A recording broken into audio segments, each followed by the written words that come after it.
حضرت امیر اس ضربت سے حضرت کی مظلومیت کا آغاز نہیں ہوا۔ یہ ضربت جو حضرت کو 19ویں رمضان کی صبح سر پر وارد ہوئی ہے، اس نے تو گویا حضرت کی مشکلات اور مصائب کو اپنے اختتام پر پہنچایا ہے۔ یہ آخری ضربت ہے۔ حضرت امیر کی مشکلات کا آغاز پیغمبر کی شہادت کے بعد سے ہوا ہے، اور مدینہ میں علی پیغمبر کے جانے کے بعد مدینہ میں اس قدر مظلوم ہو گئے ہیں کہ اب حضرت امیر کا مقام یہ ہے کہ جناب فضہ آ کر جناب سیدہ کو بتا رہی ہیں، کہا بی بی اب تو مدینہ کے لوگ حضرت کو سلام بھی نہیں کرتے۔ یہ علی کی مظلومیت ہے۔ یہ تمام مقامات دین کی بنیاد ہونے کے باوجود علی اس قدر مظلوم ہیں کہ اب پیغمبر کے بعد مدینہ میں کوئی علی کو سلام کرنے والا نہیں۔ جناب فضہ کے اس بتانے کے بعد جناب سیدہ نے انتظار کیا۔ حضرت امیر جب گھر آئے، مناسب موقع دیکھ کر حضرت کے پاس بیٹھیں، کہا ابو الحسن کچھ پوچھنا چاہتے ہوں؟ اب پوچھو نبی کی بیٹی۔ کہا میں نے سنا ہے کہ مدینہ کے لوگ اب آپ کو سلام نہیں کرتے۔ بعض روایات نے لکھا ہے کہ حضرت امیر کی آنکھوں سے اشک جاری ہوئے۔ فاتح خیبر اگر رو رہا ہے تو خدا جانے مظلومیت کا کون سا مقام ہے۔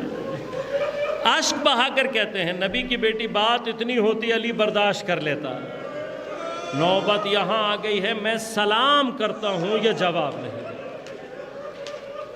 آیت اللہ جوادی عاملی حفظ اللہ فرماتے ہیں علی کی مظلومیت کو سمجھنے کے لیے یہ ایک جملہ کافی ہے کہ نبی کے بعد مسلمانوں نے علی کے ساتھ سلوک کیا کیا ہے۔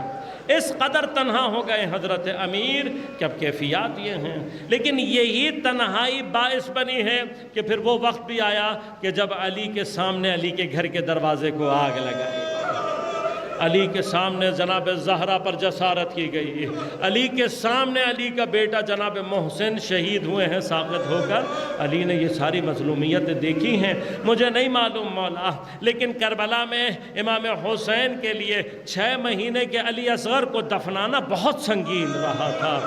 میں ایک دفعہ پلٹ کر کہوں گا مولا یہ بیٹا تو آپ کے ہاتھوں پر موجود تھا، خدا جانے علی نے اپنے محسن کو کیسے دفنایا ہوگا، کس قوت کے ساتھ دفنایا ہوگا، کس کیفیت کے ساتھ دفنایا ہوگا۔ لہذا علی کی مظلومیت ارے اسی دور میں ہے، اور یہ علی کی مظلومیت اپنے عروج پر اس وقت پہنچی ہے جب علی کے دوسرے مضبوط ساتھی جناب زہرا نے علی کا ساتھ چھوڑ دیا۔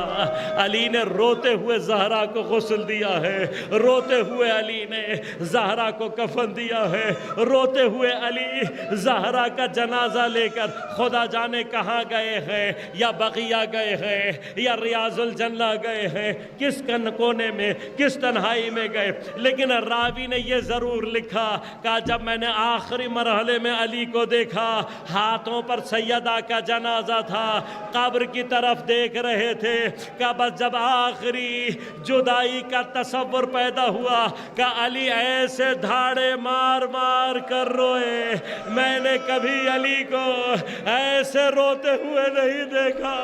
ارے زہرا سے جدائی علی پر بڑی سنگین تھی، علی کی مظلومیت آج نظر آ رہی ہے۔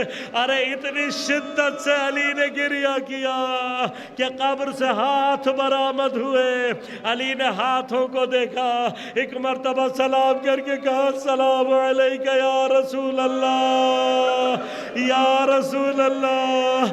علی امانت واپس کرنے آیا ہے، لیکن علی کی مظلومیت یہ ہے جب امانت لی تھی تو سالم تھی، آج لوٹانے آیا ہے تو جگہ جگہ سے ٹوٹی ہوئی ہے۔ یا رسول اللہ آپ کی بیٹی صابرہ بہت تھی، علی کو نہیں بتایا۔